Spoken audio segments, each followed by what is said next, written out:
أشهد أن لا إله إلا الله وحده لا شريك له وأشهد أن سيدنا ومولانا محمدًا عبده ورسوله. أما بعد فأعوذ بالله من الشيطان الرجيم.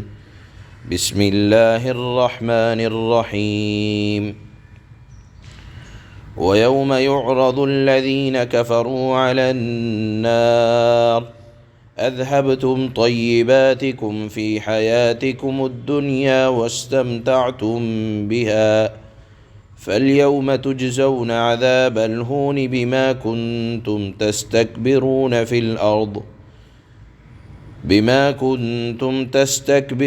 في الأرض بغير الحق وبما كنتم تفسقون.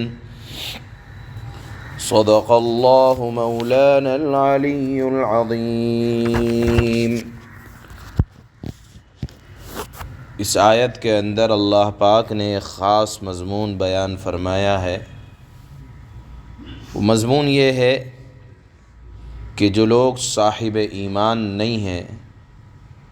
وہ دنیا میں چاہے جتنی بڑی سے بڑی نیکی کر لیں، لیکن اگر ایمان کی روح کسی نیک عمل کے اندر نہیں ہے تو اللہ کی نگاہ میں وہ نیکی نہیں کہلاتی۔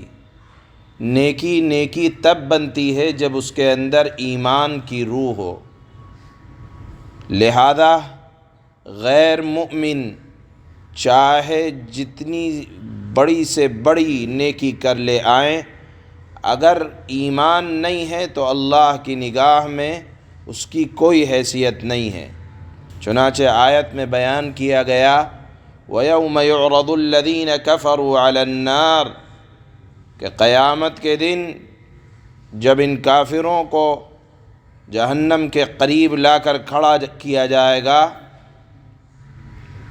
تو وہ تو یہ سمجھ رہے ہوں گے کہ ہم نے اتنے مسکینوں کی مدد کی تھی، غریبوں کا گھر چلایا تھا، ہم نے تو اتنے نیک کام کیے تھے، آج کیا وجہ ہے کہ آگ ہمارا مقدر بننے والی ہے؟ تو اللہ فرمائیں گے اذہبتم طیباتکم فی حیاتکم الدنیا، تمہیں تمہاری نیکیوں کا صلہ بدلہ یا تو اللہ نے تمہیں صحت کی شکل میں دے دیا تھا، عزت کی شکل میں دے دیا تھا، مال و دولت، عیش و عشرت دنیا کی زندگی میں تم حاصل کر چکے ہو، یعنی جو نیکیاں کی دنیا میں اللہ نے اس کا صلہ دے دیا، تمہیں صحت دی تھی، تمہیں مال و دولت دیا، عیش و عشرت دی، عیش و عشرت ملنے کے بعد تم دنیا کی لذت میں اس طرح بھٹک گئے کہ اللہ کو بھلا دیا، تکبر کرنے لگے، نافرمانی کرنے لگے، لہذا اب اپنے کیے کی سزا بھگتو۔ یہاں یہ معلوم ہوا کہ دنیا میں اللہ کے احکامات اور نافرمانی کر کے اللہ سے تکبر کرنا یہ اللہ کو اتنا ناپسند ہے کہ اللہ نے اس کو کافروں کی علامت قرار دیا ہے کہ وہ ایمان کو اس لیے قبول نہیں کرتے کہ دنیا کی لذتوں میں جب مال آتا ہے تو کہتے ہیں کہ جب آدمی کے پاس کثرت ہوتی ہے کسی بھی چیز کی تو اس وقت خدا کو بھلا دیا جاتا ہے۔ اللہ نے فرمایا کہ دیکھو دنیا حاصل کرو لیکن اتنی لذت میں پڑنا کہ اپنے خالق و مالک کو بھول جاؤ، یہ اللہ کو پسند نہیں ہے۔ حضرات صحابہ اکرام رضوان اللہ تعالی علیہم اجمعین کی سیرت اگر آپ پڑھیں تو اللہ نے ان کو سب کچھ دیا تھا، لیکن سب کچھ دینے کے بعد خود اللہ کے نبی صلی اللہ علیہ وسلم نے اپنے لیے قناعت میں فقر کو پسند کیا تھا۔ چنانچہ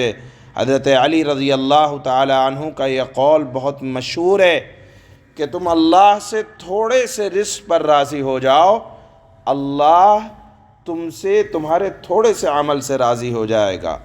آپ اللہ کو سبحان اللہ، الحمدللہ، اللہ اکبر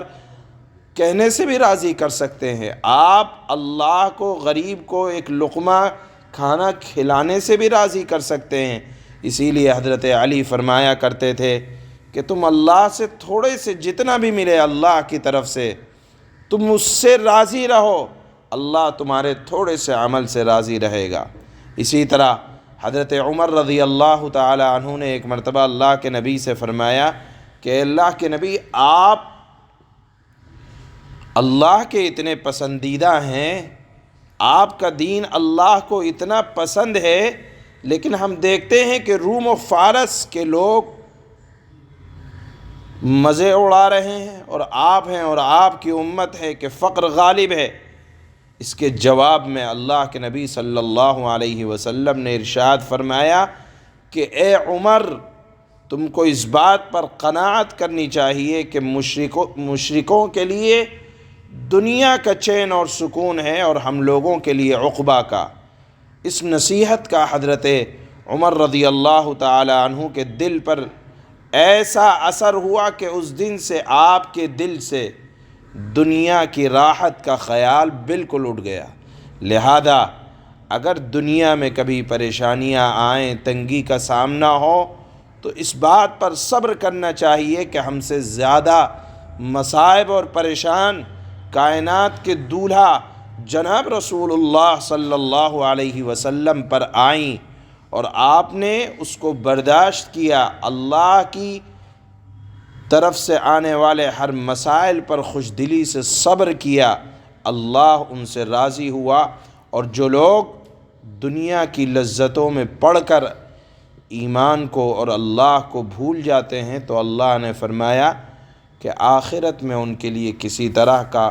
کوئی چین اور سکون اور راحت ملنے والی نہیں ہے۔ اس مضمون کو اللہ نے اس آیت میں بیان فرمایا ہے۔ اللہ فرماتے ہیں وَيَوْمَ يُعْرَضُ الَّذِينَ كَفَرُوا عَلَى النَّارِ أَذْهَبْتُمْ طَيِّبَاتِكُمْ فِي حَيَاتِكُمُ الدُّنْيَا وَاسْتَمْتَعْتُمْ بِهَا فَالْيَوْمَ تُجْزَوْنَ عَذَابَ الْهُونِ بِمَا كُنْتُمْ تستكبرون في الأرض بغير الحق وبما كنتم تفسقون۔ اور ایمان والو، اس دن کو یاد رکھو جب ان کافر لوگوں کو، یعنی جس کے دل میں ایمان نہیں ہے، آگ کے سامنے پیش کیا جائے گا اور کہا جائے گا تم نے اپنے حصے کی اچھی چیزیں اپنی دنیاوی زندگی میں ختم کر ڈالی، یعنی اگر دنیا میں کوئی نیک کام کیا تھا تو اللہ نے اس کا صلہ تمہیں دنیا میں مال و دولت اور عزت اور شہرت اور صحت کی شکل میں دے دیا ہے، اور تم نے ان سے خوب مزہ بھی لے لیا۔ لہذا آج اگر ایمان نہیں ہے تو تمہیں بدلے میں ذلت کی سزا ملے گی، کیونکہ تم زمین میں ناحق تکبر کیا کرتے تھے۔ معلوم یہ ہوا کہ تکبر کرنا یہ کافروں کی خصلت ہے، اور کیونکہ تم نافرمانی کے عادی تھے۔ سبحان اللہ۔